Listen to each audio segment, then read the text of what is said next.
अस्सलामु अलैकुम वरहमतुल्लाहि वबरकातुह। इस दुआ से शुरू कर रहा हूँ। सुब्हानल्लाह बिहम्दिही अदद खल्क़िही व रिज़ा नफ्सिही व ज़ीनत अर्शिही व मिदाद कलिमाती। अल्लाह ताला का लाख लाख शुक्र एहसान है जो उम्मत मुसलमान को अल्लाह ताला ने एक प्लेटफॉर्म, जो ज़कात जैसा प्लेटफॉर्म दिया है, जो उम्मत मुसलमान के लिए बेहद ज़रूरी है। और अगर ज़कात नहीं निकालें तो फिर अल्लाह ताला के पास पकड़ रहेगी।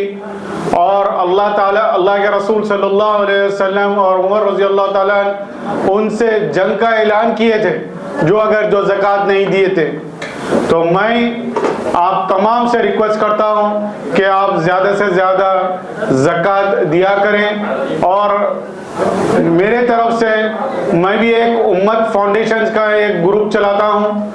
मैं बच्चों को, आप लोग जो भी सुन रहे हैं मेरी बात, हम बच्चों को इंडस्ट्रियल ट्रेनिंग देते हैं ताकि बच्चे खुद मुख्तार बने और खुद जॉब लेने वाले नहीं, जॉब देने वाले बने। वो चीज़ हम लोग ईजाद कर रहे हैं। और ख़ास तौर पे गर्ल्स के लिए हम लोग, जो बच्चियां अगर टॉस नहीं लिखे, हम लोग को टॉस लिखा के pre primary teachers training free दे रहे हैं और नर्सिंग ट्रेनिंग फ्री दे रहे हैं। मैं ज़कात के तमाम मेंबराना से गुजारिश करता हूँ कि आपके पास ऐसे बच्चियां और लेडीज़ ख़वातीन आए तो उन लोगों को हम लोग नर्सिंग ट्रेनिंग दे रहे हैं फ्री ऑफ कॉस्ट। और उन लोगों को प्री प्राइमरी टीचर्स ट्रेनिंग दे रहे हैं ताकि उन लोग खुद अपने आप में अपने पैरों पे ठहर जाए और अपने फैमिलीज के खुद कफील बने। मैं ज़्यादा वक्त नहीं लेते हुए मंसूर साहब का, जो मुझे इनवाइट किए हैं, उनका और तमाम ज़कात ट्रस्ट वालों का तहे दिल से शुक्रिया अदा करता हूँ। खुदा हाफिज़। अस्सलाम वालेकुम रहमतुल्लाहि व बरकातहू। आज ज़कात सेंटर इंडिया हैदराबाद का यूनिट जो है, हमारा एनुअल इफ्तार इवेंट हुआ था हम लोगों का। हमारे डोनर्स को हम लोग बुलाए और थोड़े बेनिफिशियर्स को बुलाए। हमारा मेन एम था कि हर साल ये इवेंट करते हम लोग ताकि हमारे डोनर्स को समझाए कि हमारा क्या प्रोसेस है, हम लोगों से पैसे कलेक्ट करते हैं और कैसा डिस्ट्रीब्यूट करते हैं। ज़कात सेंटर इंडिया ये दिल्ली में फॉर्म हुआ था फरवरी 2022 में।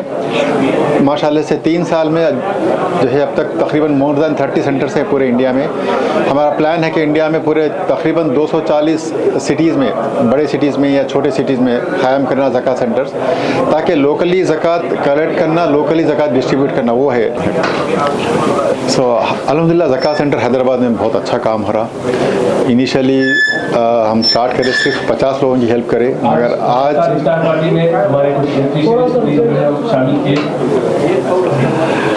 माशाल्लाह से ज़कात सेंटर तो काफ़ी सारे हैं, लेकिन मुस्तहिक लोगों तक पहुंचना असल अहम बात यह है। तो आपका ज़कात सेंटर क्या मुस्तहिक लोगों तक ज़कात पहुंचाता है? तो हम लोगों का जो प्रोसेस है, हम लोग नॉर्मली पब्लिश करते, हम लोग हमारे ज़कात सेंटर का जब स्टार्ट करते एप्लीकेशंस, और मगर ज़्यादा काम हम लोग हमारे फ्रेंडली एनजीओज़ है उनके थ्रू करते हैं हम लोग, क्योंकि एनजीओ से जब लोग आते वो ऑलरेडी वेरीफाइड रहते केसेस वो। तो इसमें हम अवॉइड करते कि हम सही मुस्तहिक लोगों को पहुंचाना। तो वंस एप्लीकेशन भरते उसके बाद हम फ़ोन करके वेरीफाई करते, फिर कैंडिडेट को बुलाते, उसका इंटरव्यू करते, उसके बाद हम हमारे ख़ुद के वॉलंटियर से जाते और उनको सामान ख़रीद के दुकान सेटअप करके देते हम लोग। ऐसा नहीं कि हम लोग ये ले लो तुम्हारे 30,000 तुम जाके कर लो, क्योंकि उसमें वो प्रोसेस में ज़्यादा फ़ायदा नहीं है। कुछ लोग इस्टेब्लिश करते, कुछ लोग जो है पैसे को दूसरी जगह खर्च कर लेते, वो हम अवॉइड करना चाहते हैं हम लोग। हैदराबाद में अब तक पुराने शहर में कितने सारे लोग अब तक पहुँचे? लास्ट 2 साल से हम काम कर रहे हैं हैदराबाद में। हम सिर्फ हैदराबाद मेट्रोपॉलिटन एरिया को काम करते हैं हम लोग। हम ज़्यादा कॉन्सेंट्रेट कर रहे हैं जो पुराने शहर है या जो ज़्यादा मुस्तहिक लोग हैं जहाँ एरिया, वो एरियाज़ में काम करते हैं। तकरीबन हम 350 लोगों को एस्टाब्लिश करें अब तक। माशा तो लेटेस्ट पोजीशन है, माफ़ करना, ये हम लोग आपस की बात है, ये अंदर की बात है। एक तो ये है कि ATG जो हमारा आपका ह्यूमन वेलफेयर फाउंडेशन का ATG, जिसमें आपको टैक्स एग्जम्पशन मिलता है, वो हटा दिया गया है। जो आपको डोनेशन देंगे उनको टैक्स एग्जम्पशन नहीं मिलेगा, सरकार की तरफ से ये हुआ है। दूसरी चीज़ अभी अभी पता चला कि इसके अलावा अब ईडी के नोटिसेस भी आ गए हैं ऑर्गेनाइजेशंस पे। इसीलिए ऑर्गेनाइजेशन ये चाह रहा है कि भाई ऐसे लोगों के इन्वॉल्व नहीं करें जिनको फिर आगे चल के प्रॉब्लम हो उन लोगों को। अगर मैं हूँ या कोई और हैं, ईडी फिर ऑर्गेनाइजेशन से फिर हमारे पास आएगी पूछताछ के लिए या जो भी है फिर। तो इसीलिए काफ़ी एहतियातन उन लोग अब जो है काम जो है ज़्यादा फैलाने के बजाय सिकुड़ रही है। यानी बहुत एहतियातन ये हिकमत अमली से काम लेना पड़ेगा। दूसरी चीज़ ये है कि अब जैसे ये JIH के अंडर है ये सेटअप आपका, तो JIH में भी काफ़ी सारे ऑर्गेनाइजेशंस कर दी उन लोग, ताकि एक पे अगर हमला हो सरकार के तरफ से, ताकि आपको फिर अगर आपका bank account free. Where we are sitting here, 16% of Muslim population is on the southern side of India, from where we belong to. So, why are we trying to get another zakat center in? So, why are we trying to have a new organization? What are the things we are trying to add up with this? So, if you look at this, right, some of the stats, and these are not the stats we do it. This is the government of India, and more importantly, from the Structure Commission report and other reports which are accepted in the Parliament. So, this is some of the surprising facts that are coming out here. So, if you look at this, maximum child labour across of all communities are found in Muslims, right? And the poverty among Muslims is rising, and more dangerously, it is rising against the national poverty rate. So we are actually running more faster towards poverty compared to others. Highest illiteracy rate among all, including Watsons and SC and STs, which are considered to be the most backward class, which doesn't look like from the latest reports coming out now. So this is like, no wonder why we are the most deprived, most discriminated, most unjust, and keeping us in the lowest rope of our national development programs, because we are just lacking in every areas. Now, what does this chart mean to us? This starts to be now Hamid Saab rightly wanted to meet, right? So now with the kufr, and if you go back to our history, we have come across with so much challenges that this is only to tell the stats for you and me that how much work is left over for us. It's not to demote ourselves that we are here. No, it is telling us what is the challenge left for us, what is the amount of work we have to complete here, and why we need to fill in this gap. And other thing is, why Zakat Center here? See, this is the problem. See, there are two set of people. If you I probably spend 1 minute more on this to tell you why exactly we are coming here as Zakat Center and then go to the reports. So there are only two categories: the people who give zakat and the people who take zakat. And Hamid Saab rightly pointing already, and you might have personally seen in your life, right? कि हमारे साथ जो zakat देने वाले हैं ले ही रहे हैं और देने वाले दे ही रहे हैं. और ये स्टार्ट आने के बाद ये मालूम हो रहा है कि देने वालों की जो क्वांटिटी है वो तेजी से कम होती जा रही है और लेने वालों की बढ़ती जा रही है, right? And that is the problem. And what we need to do is, now we need to come up with a modern day problem, with a modern day solution, and use the best of resources, tools available to address this problem. We cannot solve this problem by using age-old solutions now. It's not going to work out. We have reached to a stage where we need modern day solutions for modern day problems. And Zakat Center India is a step towards that, where the scholars, the strategies, the technologies, the subject matter experts, the volunteers across India has come together and pledged for poverty-free and self-reliant Ummah. And that is the base for coming into a Zakat Center India. Make note of the fact that we are using the best of resources that is available of today. And this is the need of an hour, because we need tools and resources to address a problem that exists today, not 700 years or 70 years back. We have a problem today, we need resources for today. Okay, so with that basic concept, right, just remember the numbers and the problem statement we have. With that, right, it's basically with the concept of you giving a man a fish, you feed him for a day. But you teach a man a fish, you feed him for a lifetime. That's the whole point. We wanted to bring people out of that being a beneficiary. हम चाह रहे हैं कि वो ज़कात लेने के बजाय देने के उसमें आ जाए. So it's and these are some of the silent features. I think if you look at this, we have pan-India presence. Still we have gaps pointed out by Hudasa rightly, and we are going to fulfill it. And we'll go to the next slide. Very efficient in operations because we use the best of the available resources today, the resources of today that we are using, and very transparent in transactions, Sharia compliant, and we do all our transaction with bank. So I mean, it gives the transparency and being audited. You have all the transactions being recorded.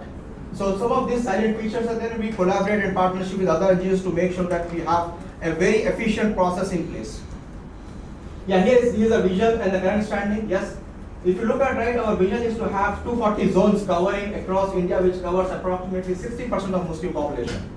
It's a far task, but reachable. And if you look at some of the red dots, is 30 plus already established, which is good. We are establishing the 30 plus range zones, and still 200 plus to cover up for this. And this is our local office address. Yeah, some of the team behind this. Our ZAKAT Center India President Sahab Qudus Sahab is here. Secretary Sahab Tanveer Sahab is here. Our Vice President Ejaz Muhyiddin Sahab, Khatib Mazid Azizia, Madhya Pradesh. And some of the advisory boards here are all available here. I urge you all to have a word with any questions you have to follow this team, which is working behind the scenes for all this day-to-day work that goes for getting this initiative make progress. Okay, so these are the areas of support we have, and this is the pan-India presence and pan-India vision of supporting livelihood, education, emergency, legal aid, possibly every possible area that we cover. But Hyderabad unit is primarily focusing at this point on this is the livelihood model at this point. The idea being, right, if you go back to the first stats, the stats are not very encouraging for us. And what we want is, the first step to get these stats corrected is to have a financially sound background. Unless you get financially sound, you are not going to solve the problem of literacy, hunger, hygiene. Everything follows only after you get financially stable. Right? So first step is to get financially independent, and then everything inshallah will follow up. And what is the difference? I think rightly pointed, right? We keep on giving zakat to one beneficiary, and it just continues for year after year, and in worst cases, generation after generation, it's continuing. And here's the problem for that, because we just look for a help seeker, most of the time not verified. We just give one-time support. We are done with our 2.5% obligatory obligation is done. We are happy, satisfied. Next year the same person comes in, and we are just actually not helping the system. We are actually becoming a part of the corrupted system now. So being an educated and understanding the modern day problem, we should be able to break that bottom loop. And we have worked towards this. So this is a empowering zakat system model that we are trying to work with, and continuously we are refining this further. But this gives a very solid understanding about the flowchart that we follow. So if you look at it, this is a very solid 6-level process that we go through, and we want to make sure not just from the beginning to the end. So we take a case, and it's not about just supporting it. We actually go with the case, and we actually work with them to understand what it takes for them to get out, and we don't leave until then. And that's the whole point, because if you look, we have the form distribution and collection, and mind you, this is not all paperwork. We use the cloud, we use the best of, I'll probably answer one of the questions that Hudasa rightly raised about the administration call also. So this is one of the things that are feed in already, and which are yet to show up the results back. So we use cloud systems, we use all automated computerized systems. Everything is being computerized to maximum extent. So we use the best of resources, cloud and resources now. So we have telephonic screening, face-to-face screening, field verification, we initiate support, and then we follow up. I have a question. ये जो chart है, मैं आपके annual report में देखा, बहुत bureaucratic है, सरकार की तरह आप बिल्कुल कर रहे हैं. How will you cut short? अगर आप किसी को देना चाह रहे हैं मदद, he or she can't wait for this whole structure to be satisfied and then come and collect his or her Our time is 3 weeks. Application 3 weeks से deliver कर 3 weeks लेते हैं. Within 3 weeks, the support is initiated. From the time he got a form, within 3 weeks, the support is already initiated. So it's very quick. So the moment we do telephoning, within a week we do face to face, and to understand right, the problem is not like हम ऐसा नहीं कि भाई ये एक side का problem है, one fix all. No. We see, even though he needs the support, but we understand the background. What is the family dependencies he has? So based on that, right, it's not about what makes that person fix